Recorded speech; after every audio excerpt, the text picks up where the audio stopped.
Welcome to Quality Time with MoreSteam. I am your host, Dan Swartout. Today, we are speaking with Dr. Jim Cole.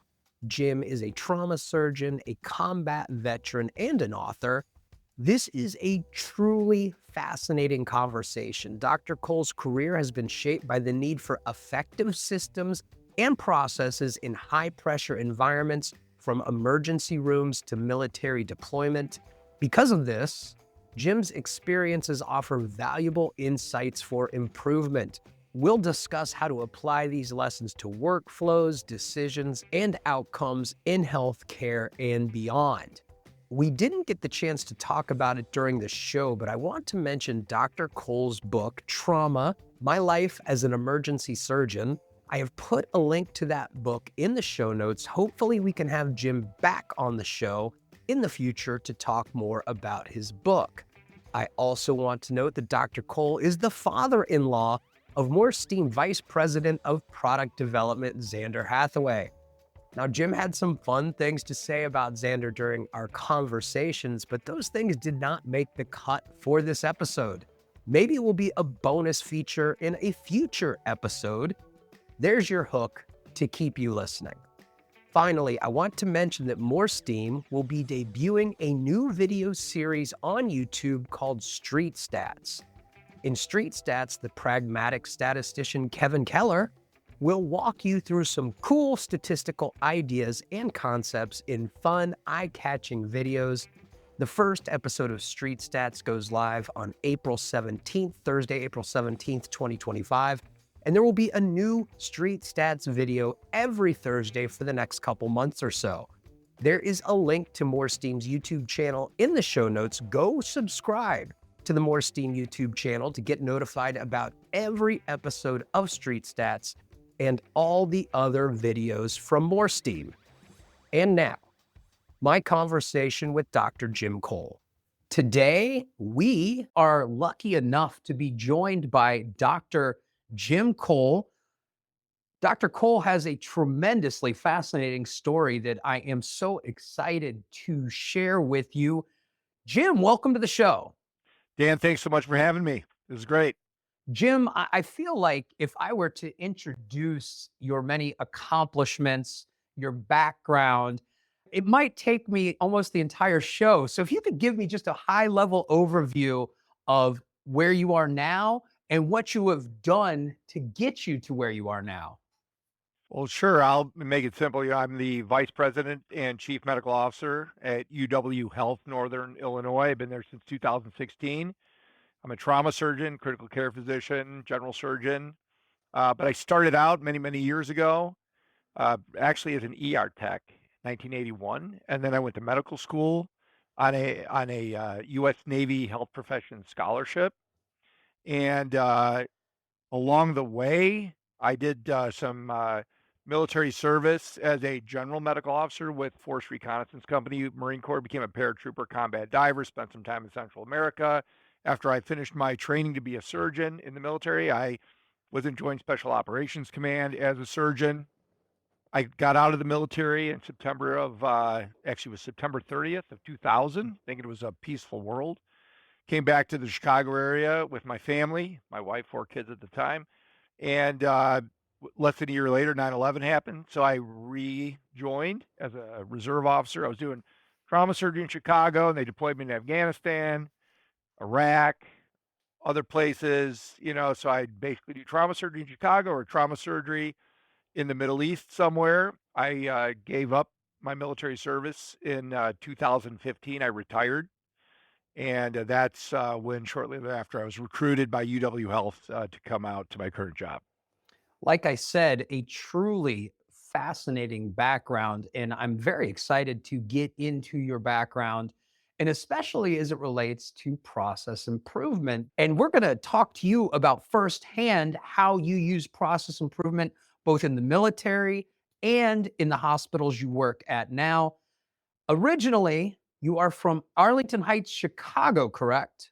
Yeah, Arlington Heights is a suburb of Chicago, and that's where I went to high school. Forest View High School. And I have to Correct. ask, were you always interested in medicine because you were a trainer on the football team. So even as a teenager, you had that interest in medicine and helping people. When did that all start?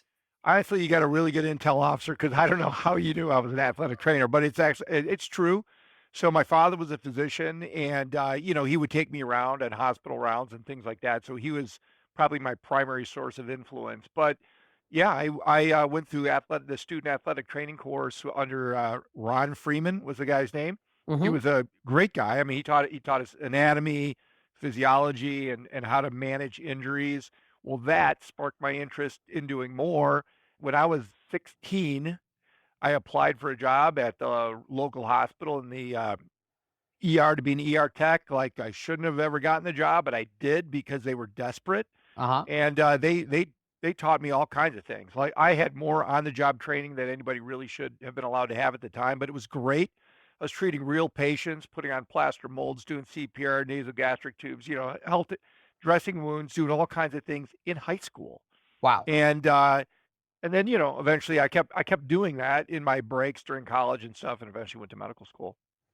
And I also learned that you were in high school and maybe continue to this day to be quite an accomplished musician.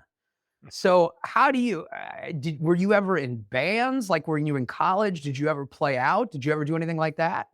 Yeah, all of that. So I started out as a violist and still play the viola, but man, fourth, fifth, sixth grade, I started playing the guitar, Uh huh. folk guitar, but then that led to lead guitar and rhythm guitar, and I bought a bass guitar. I learned then thereafter to play the upright bass. I've been in jazz bands, metal bands, I've been in wedding bands, I've been in theater groups, played in all kinds of things. And I still play. Upright bass, you could have been in a Stray Cats tribute band, Jim. Absolutely. Yeah. And so then you went to Notre Dame. And what did you major in at Notre Dame? Obviously, I assume something in the sciences. Yeah, pre-professional studies, it's basically pre-med. And then, of course, you went to the Chicago College of Osteopathic Medicine, got your medical degree, and as we talked about, entered the military shortly thereafter. Yeah, I was actually in the military as an ensign, a Navy ensign during Okay. medical school. So, I had the O1 rank and I would spend my summers at a military hospital working as a medical student. And then I was promoted after graduation, and then I was on orders stationed at Naval Hospital Portsmouth for a year, and then did several things thereafter. And you were also involved with the Navy SEAL team, correct? Yep, that's correct. Yeah. I Yeah, I think was on my first SEAL team. So when I was in Joint Special Operations Command in 1998, 9, 2000, when I did that, because I was the first Navy surgeon in that unit, they put me with the SEAL teams that we supported in JSOC. And then after I got out and I got back in after 9/11, I was put directly onto a SEAL team. I was on Navy Reserve SEAL Team 8. And then I got mobilized to another SEAL team and I went to war with the SEAL team. And yeah, I've been to combat on a SEAL team. what do you think is the biggest misconception? Because Navy SEALs, you hear that term, people immediately recognize that term. What do you think is the biggest misconception that people have about Navy SEAL teams? Biggest misconception. That's a great question. To be honest with you, they get it right in most TV shows and movies. Okay. They are, so I will say, they're really good. They're highly professional. They're exceptionally skilled. Uh-huh. They're also a little crazy. And I mean that. I mean, they have courage that we shouldn't have, right? It's a little bit like, how fear is a good thing, right? It keeps you from getting yourself into trouble. They're fearless in most cases. Like if you have fear, you probably get out of the SEAL teams. So they do have this continuous and ongoing need to accomplish a mission at all costs. And back when I was younger, I had the same sort of mindset. As I got older, I realized this is dangerous stuff. I mean, it gets dicey. And I will tell you, there's a movie out there. So there's a lot of goofy movies that there's sort of there's a lot of hyperbole there, but if you ever see the movie Zero Dark 30, Okay. that movie is the movie I lived when I was in Afghanistan. So that is a very real movie. So I think that for the most part, the TV shows get it right. It's not, there's a movie out there also called Navy SEALs with Charlie Sheen. That's a little goofy Uh-huh. because I'll tell you what they don't do.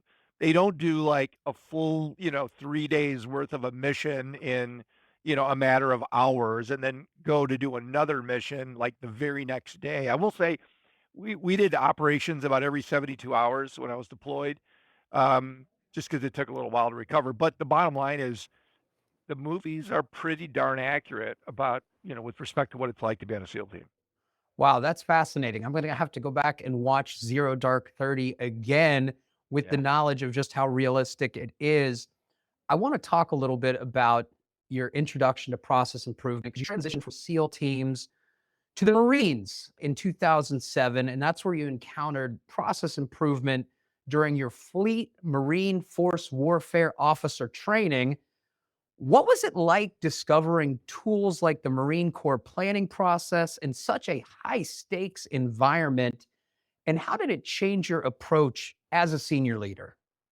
So first of all, when I was going through my Fleet Marine Force Warfare Officer training, That's a mouthful. yeah, FMFWO is what we called it. And there was all kinds of stuff you learn about tanks and aircraft and all the different weapons and the infantry and the artillery and every weapon system there is. But you also learn about sort of the administrative side of the house and the managerial side of house and how to lead people and lead teams and so forth and so on. And at the time, I honestly thought, wow, this is kind of boring. When am I ever going to really use this? That being said, however, we had these Marine officers that were very convincing and taught us that no, this is what we do all the time. And at the time, I was a mid level officer. So I was only in charge of a small cadre of far forward, medical people that did damage control surgery in tents.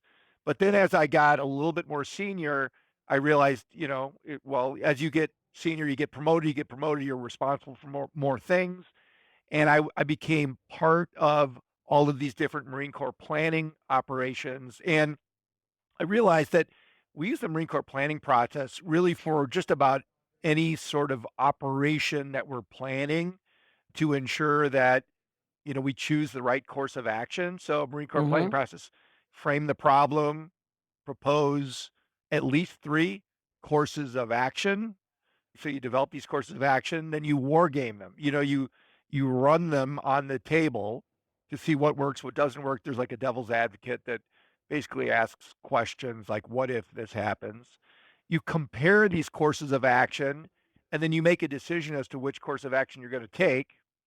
And then you essentially turn that into an actual operation. So the Marine Corps planning process is very structured, believe it or not, when you Hmm. have the time to do that. And then, of course, it gets a little different because if you're actually on the battlefield and you need to plan in a hasty manner for something bad that happened, right? You Right. didn't expect that to happen, and now we've got to essentially plan on the fly. We use like the OODA loop, right? How to adapt to a rapidly changing environment or a situation in real time. So, first of all, you observe the situation, you take it in, like, I am in a bad place right now, and then you orient.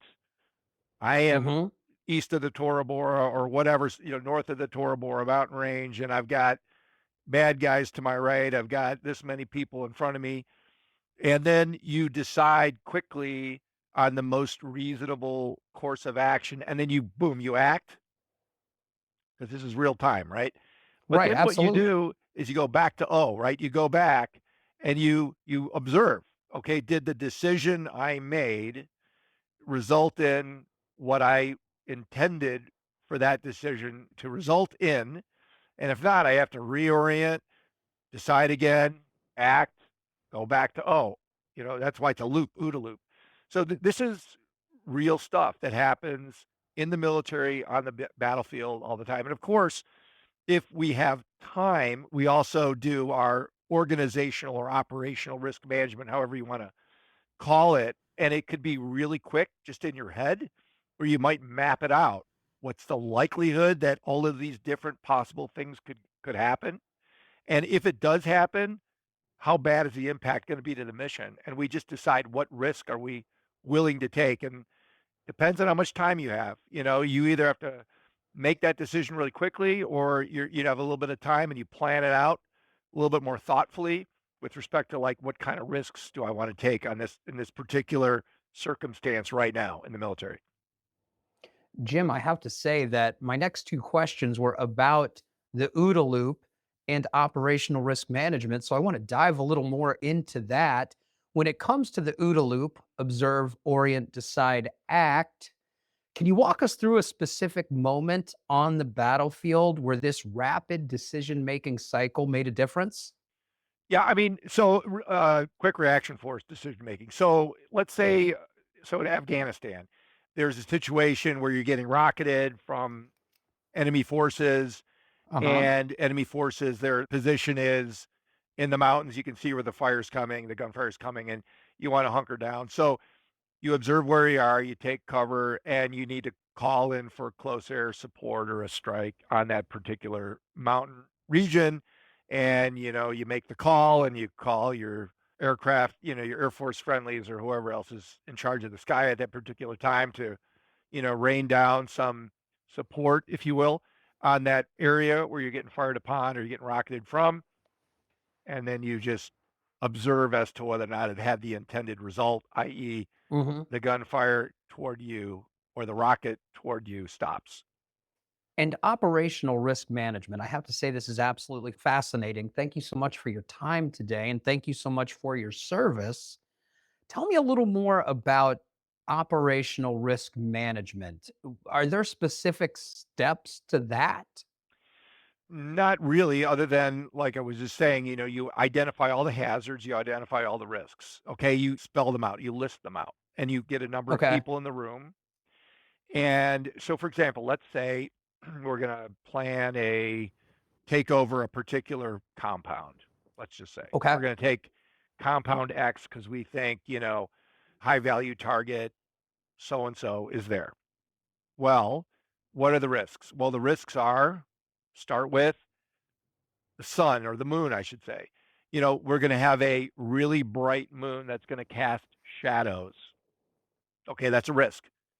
Number two, there is going to be the potential for cloud cover. Throwing that out there, I'm just making this up. And cloud cover could therefore mask our drone reconnaissance. Number three, there's a wadi, a dry riverbed that is in between us and our target that we somehow have to cross. Do we need to get around it? Do we go under, through it? Whatever. Number four, do we know exactly how many people are on this compound? There could be a lot, there could be a few. Do we have enough people to overcome this?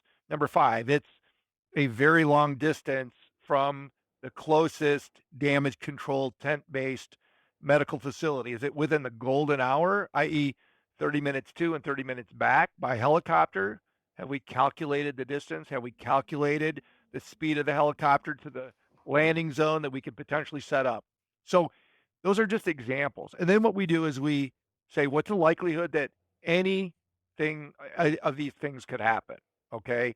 But then we say, what's the potential impact if something happens? Like, for example, what if Hmm. there's a casualty, but we're a little skosh outside of that golden hour with respect to, rescuing somebody? Well, that's a big risk. And we're Certainly. probably not willing to accept that risk. Unless, of course, it is the most prized high value target out there. And that's something that the commander of the task force or the commanding general is probably going to be the one that has to make that decision. On the other hand, let's say we got to cross the wadi, we got to cross that dry riverbed. We've crossed a lot of dry riverbeds, right? It's totally doable, right? What's the potential risk? A vehicle gets stuck. Well, we know the vehicle's not going to get stuck because we have good vehicles. Or, somebody could twist their ankle. Well, it's not going to happen. We have well-trained people. That might be something a tactical commander might be willing to make the decision as to whether or not we accept that risk because the risk is low and the likelihood of it happening, let's say, is low to moderate. So that's how we ORM each of these potential future operations. All this time you're in the military, you're learning process improvement. Did you know that the things that you're learning could translate outside of the military? I imagine when you went to the University of Wisconsin Health Systems and you confronted problems, you almost automatically drew on the lessons you learned in the military. Tell me how that worked and how that transition came about. So you're correct. I did that, but I didn't really know I was doing it, right? I knew I had this basic level of understanding, but I didn't have everything named. I used to say like everything I learned about leadership I learned in the military, but I couldn't really explain to people necessarily all the components of it or the why behind I said that because civilians aren't necessarily super receptive to people that use military nomenclature and things like that. So anyway, when I first got to UW Health in 2016, I was trauma medical director and I was a surgeon on the team. And I recognized pretty early there were issues, right, that needed to be remedied. But you wait a requisite number of months before you start, saying, hey, this is wrong, this is broken. And so I started explaining why I think things are not right. We need to do things better for all of these Uh-huh. reasons. And, I'd get some traction and sometimes I got a lot of pushback. But I'll tell you, the big change came in earliest 2020, COVID, Right. right? So COVID paralyzed the country from an operational perspective in many ways, but healthcare included, because people were nervous or panicking. Incident commands were standing up all over the place. I was not involved in the initial incident command planning. A week into it, the hospital CEO came to me and said, hey, Jim, I know you were in the military. You've been in a lot of tactical operation centers in the military. You want to take a look at this and tell me what you think? So I walk into the tactical operations center or the incident command center, and I was like, no, this is not good. We got to do it differently. So we're going to put somebody in charge of personnel, somebody in charge of operations, somebody in charge of communication, somebody in charge of this, that, and we ran it like a military operation. And I used a lot of those tools, real time management Mhm. tools, to get us through COVID. And to be honest with you, it was really successful. It was wildly successful because there are three hospitals in the area that I'm in right now in Rockford, Illinois, which is where our UW Health And Hospital and is. also the home Huh, of Cheap Trick, getting back to music earlier, the you home of got Cheap it. Trick. You you are absolutely correct. And so anyway, we ended up caring for more than twice the number of COVID patients on any given day and throughout the pandemic compared to the other two hospitals combined. We're insanely efficient. We stood up an extra intensive care unit. We opened an open bay ward, super old school like they do in the military, to take care of the low hanging fruit patients that did not have COVID, that did not need to be in an isolated negative pressure room. We created an entire negative pressure floor, to be honest with you, to take care of all these Mhm. COVID patients. I got ventilators from the government. I got ventilators from the university. I got ventilators from everywhere. I bought more oxygen concentrators and O2 cylinders. I mean, we just ran it like a well-oiled machine military operation. We were really, really successful. And that, I think, is when I realized that all of the original training I had long ago in organizational improvement or performance improvement really matters because it really Mhm. mattered. And then I just started taking that to the next level, post pandemic into, hospital operations and the current post pandemic problems that all hospitals are dealing with. Let's talk about one of those problems, that being hospital bed availability. Now, you created a hospital throughput team to address this issue. I want you to tell us a little bit about how that process worked. And then also, if you could share with us the aha moment when you knew it had worked. So, hospital bed access, biggest problem we have right now in the country, right? Hmm. So, there are a limited number of hospital beds, be it ICU bed, be it step down bed, be it floor bed, be it whatever. And there are patients that need those beds, people that are getting admitted from the ER, people that are having an operation that need a post op bed, having a cardiac cath that need a post cath bed. Right. And If you don't have enough beds, if a person is in every single one of those beds, then you can't admit those patients. They're holding in the ED, or you can't do surgery. You have to cancel elective cases or cancel cardiac caths. That's a major healthcare roadblock for people. And there are hospitals all over the country that still haven't figured that out.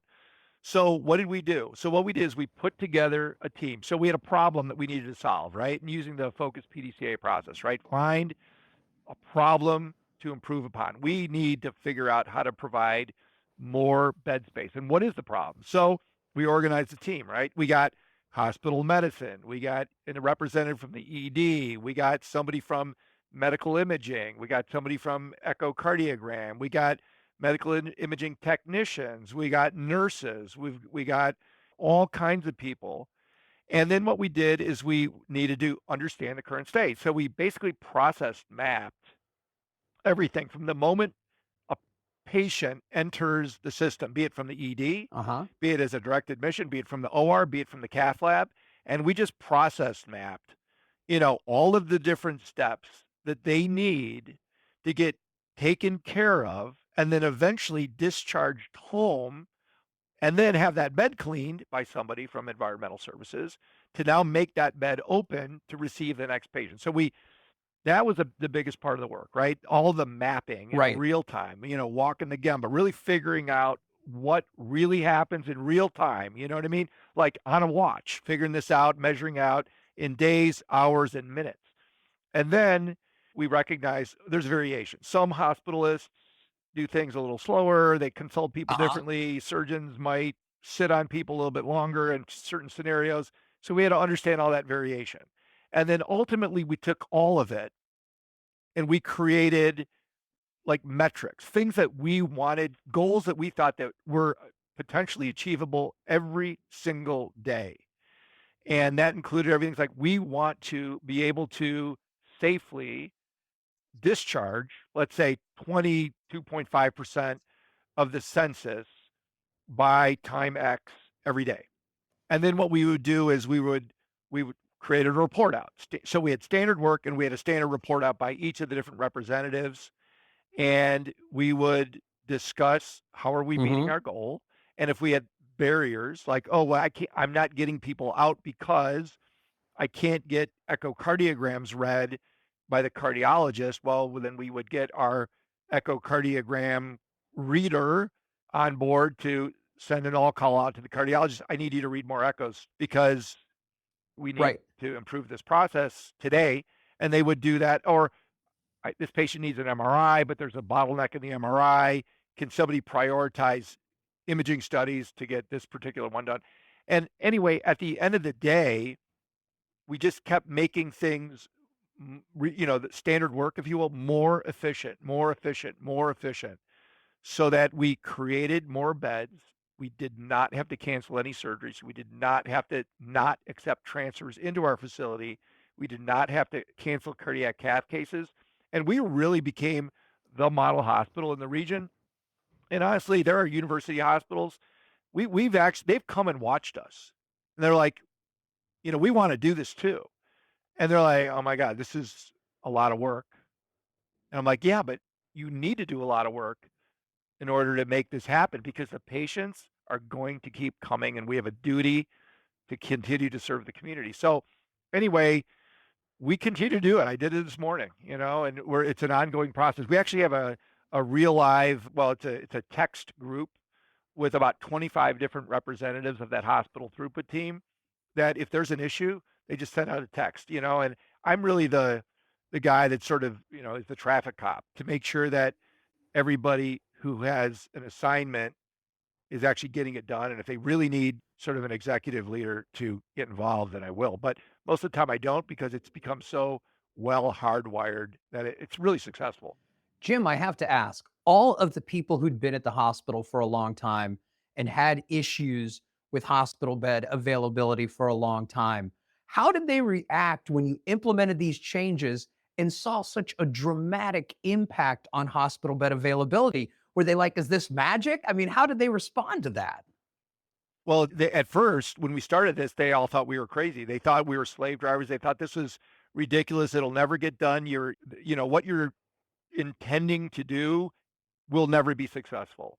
But then we became successful, and people were amazed. They were grateful. They were thankful. I mean, because this translates to real dollars. I'll be honest with you. It's just not bed availability, but the way third party payers pay, insurance companies, if Hmm. you will, is it's for the most part they're admitted you get a fixed amount, DRG. It's based on the diagnostic related group code. And the government says you should be able to fix this patient, get them out of the hospital in 4.1 days. I'm just giving an Okay. example. If you're not efficient and you get that patient out of the hospital in 4.5 days, then you paid, if you will, out of your pocket 0.4 days for that cost of care without reimbursement. If you could get it done in 3.5 days, but the government gives you 4.1 days, you've essentially made 0.6 days worth of income. Not that you really get income, because of course there's a lot of uncompensated care that you provide. So Hmm. the more efficient you can be in a safe manner, it gives you more operating income to take care of the patients that don't have an ability to pay, or other sort of government entitlement programs that don't really cover costs. So people were very happy because we were actually able to have a positive operating margin despite the fact that our payer mix is not good. It's not good in this region. We have a lot of social determinants of health challenges, but to be able to do that with a positive margin in a community like this makes people happy. Board members, other executive leaders, certainly the CFO and so forth. In both the military and healthcare, you've dealt with variation, different doctors, different battlefields. How do you approach understanding and managing variation to create standard work that actually sticks? Things change, but the standard work has to stay the same, right? Right. So, I mean, the first thing you have to do is really understand it from the perspective, right? It's like, listen to understand. Don't just say, I don't like the way you're doing it. You got to listen to understand, because they may have a very good reason why they choose to do it differently. And they may not be entirely aware that many other, if not most people, do it differently. So, first thing you do is, you listen and understand, or you try to observe what the variation is by this particular doctor compared to other doctors. And there may be several or two or three different ways to do it. Then I try to get, what's the industry standard? Let's say cardiology. There's an American College of Cardiology. And, you look up some papers. This is sort of the best practice. These are the clinical practice guidelines. And then you go back and like, hey, so help me understand how your way is better than these CPGs, clinical practice guidelines, or this industry standard that I'm like looking Uh at. huh. And then sometimes they'll say, well, yeah, you could do it either way. I'm like, well, if you could do it either way, don't you think it'd be better if we all did it the same way? Because you rely on nurses, technicians, and other people to support you and your team in a standard way. It's best for them to understand what you will do to these patients in a standard way. I'm not asking you to not be able to call an audible at the line if you think it's the right thing to do. But if it's just standard cardiology stuff, Hmm. blood pressure management, or taking post-op cath recovery orders, can we standardize this so that the entire team understands this better and can do it more efficiently to support both you and the patients? And usually, if you can have that sort of thoughtful types of conversation with some sort of data backing up what you're trying to convince them of, usually, but in time, they'll give you the chance. So you say, let's just do this test of change. Let's just see. Hmm. Test of change. If it doesn't work, if in 30 days it doesn't work, let's go back to the table. And usually during that test of change, most people are pretty satisfied and we're able to control that variation quite a bit. You've instituted the new process, you have improved the current state. 6 months later, how do you keep that momentum going so the process doesn't backslide? How have you found success in doing that? So the first thing, you can't stop looking at the data. You got to keep looking at the performance metrics, right? Remember, I said we set Hmm. certain expectations, and if we're starting to slip, then we got to look at why we're slipping, right? And Maybe it's just because we're getting a little floppy or a little bit lazy or whatever. But if you don't look, you won't know. So Hmm. you have to basically actively make yourself aware. It doesn't have to be every day. It could be once a week, or it could be every couple of weeks, or somebody could be looking on your behalf if you're not available to go there. So you actually have to keep looking. Number two, you have to be engaged. If there's a problem, you can't just tell somebody you need to fix that. You need to be involved, right, in helping them fix it. And often what we do is, we'll set these SMART goals, right? I want a goal within the next 30 days for us to achieve this specific, measurable accomplishment that matters to us, in the next 30 days. And it's achievable, something I think that we can actually do. And then at the end of 30 days, we'll have a report out. Did we achieve our SMART goal? If not, maybe we got to set a different SMART goal. But you just got to stay on it. Continuing at it and continuing on the topic of leadership, we talked about it before, but your experience, it spans combat zones, hospital wards, two places where efficiency can literally save lives. What's one universal lesson from process improvement that you'd tell any leader, regardless of their field? Because as we talk about it, process improvement works in so many sectors. What I'm going to say may not necessarily apply across the board, but what I believe is one of the best ways to basically be a good organizational leader and maintain, ongoing good process improvement is availability, right? And like I have to be available, not all the time, but I have to keep my foot on the gas. I have to keep people accountable. And how am I going to do that? By basically showing up Right. so that they know it matters to me.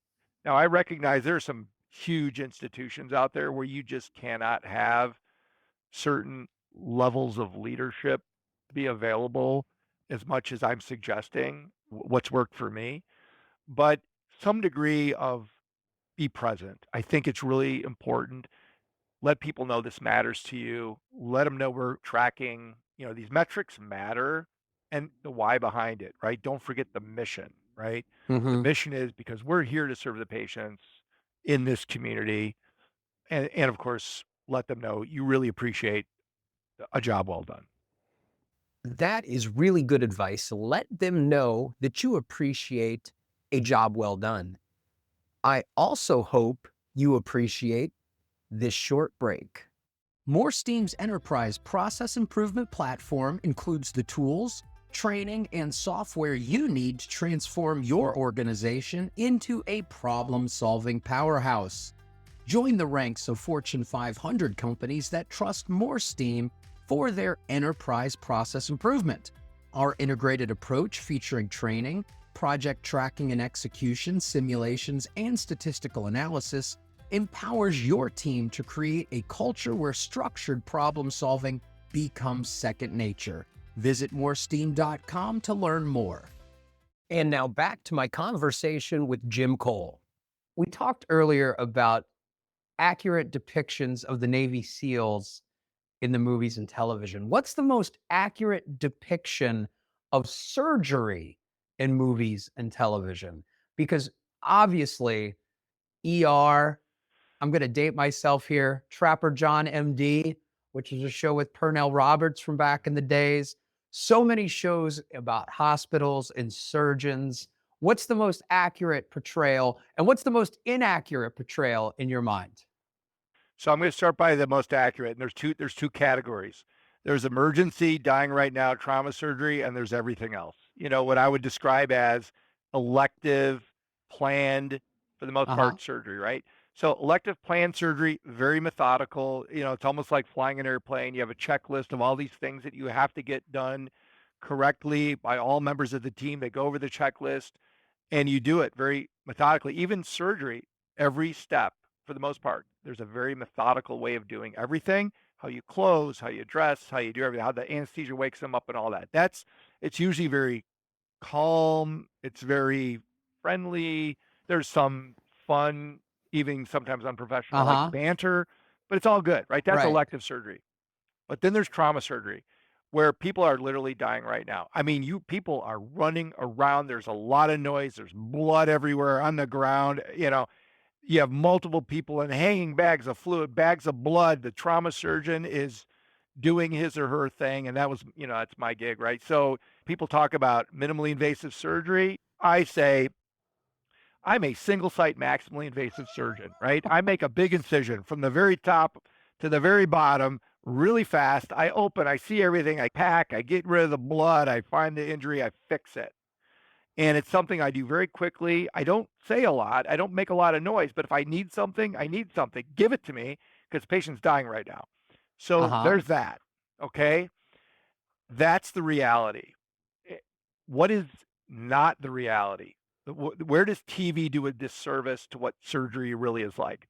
It's where they think that somehow an ER doctor can somehow just crack a chest and remove a massive pulmonary embolus from the heart in the ED and it not be a complete and total disaster resulting in death, right? That just actually doesn't happen. Or there's this other TV show I was watching where there's this concierge doctor in the Hamptons who just happens to have an esophagoscope and he pulls out a foreign body of somebody's esophagus on the beach, right? That stuff Uh-huh. doesn't happen, right? So, I mean, the reality is it can either be really calm, team like, almost like an assembly line of calm, cool professionals, or it's trauma surgery where there's true, total chaos. Most people like the controlled order. I'm actually a lover of chaos. When there's a fire, I run into it, into the belly of the beast. That's just what actually excites me. That's my thing. How does being a lover of chaos mix with your love of process improvement as well? Because it's almost like process improvement is the opposite of chaos. Are you trying, Yeah, is it your goal to fix the chaos? don't forget, you need chaos. So you start with chaos and you work on improving it, right? There will always be more chaos, right? So I would rather fix the chaos that I've been handed. I want it fixed, right? And Right. let's get it right so that I don't have to manage that as much. I can have other people manage that. And now I take on the next chaotic problem, 2 or 3, because that's my life. If you were to bust out your guitar right now, Jim, what's the number one song you'd play us? I'd play Thunderstruck by AC/DC. You know Thunderstruck? So, I definitely know I Thunderstruck by AC/DC. I'd play Thunderstruck, or I'd play, let's see, Peace of Mind by Boston, or I'd play, honestly, one of the songs I play a lot, I don't know why, is Jumpin' Jack Flash by the Rolling Stones. Uh-huh. I do like older rock. Maybe I'd play Black Dog by Led Zeppelin. Okay. That's my kind of music. Jim, this has been such a phenomenal conversation. Before I let you go, and thank you again so much. Thunderstruck, now you've got me thinking of football because that's a song that you hear a lot at kickoffs, and we're 6 months away from football season. So now I've got to deal with that. Jim, tell me any predictions for the future of process improvement in the healthcare field? Two things. One, there's going to be a demand for more process improvement. We cannot just simply tolerate the status quo. There aren't enough people to do the jobs and solve the problems that we need solving. We need to be more efficient. There's limited dollars in essentially every sector of this country, right? So PI is going to be mandatory in all areas if you want to be successful. So that's number one. It's only going to grow. Number two, AI is going to help eliminate the human component of that which can be done better by machines and machine learning, right? So and of course, we have to be willing to embrace, that new and evolving technology and figure Mhm. out how does it benefit us and how does it not, and where do we need to adapt to basically make ourselves more efficient in process improvement. Jim, again, thank you so much for the conversation. Thank you so much for your service in your long and storied career. Anything that we haven't touched upon today that you would like to tell our listeners? Nothing I need to tell them other than I will suggest that I believe that everything we do in life is sort of like a training evolution for the next thing that we ultimately do, right? So Uh-huh. I've done a lot of different things in my life, and I've always asked myself, so what am I going to do when I grow up? What am I going to do next? And honestly, I'm still seeking that next opportunity, as I enter, believe it or not, my 7th decade of life. So I'm still figuring it out. Jim Cole, this has truly been an incredible, incredible discussion. And I hope sometime in the future you will come back and join the show again, because I imagine there are so many more fascinating stories to tell and so many more things that we can learn from you. I would be honored to come back. I, of course, do have a lot of stories. You know what I mean? You can just ask anybody in my family. I've got plenty of stories. But yeah, this would be great. I've really enjoyed this conversation, and more than happy to come back in the future if asked. Awesome. Thank you so much, Jim. And thank you for listening to Quality Time with MoreSteam. You can email the show at qualitytime@moresteam.com. And if you enjoyed the show, please leave a rating or review on your favorite podcast service. Also, please go ahead and visit our website, moresteam.com, to learn about the software and tools that can help you solve problems, eliminate waste, and do things better. We'll be back in 2 weeks with more Quality Time with MoreSteam. Thanks again.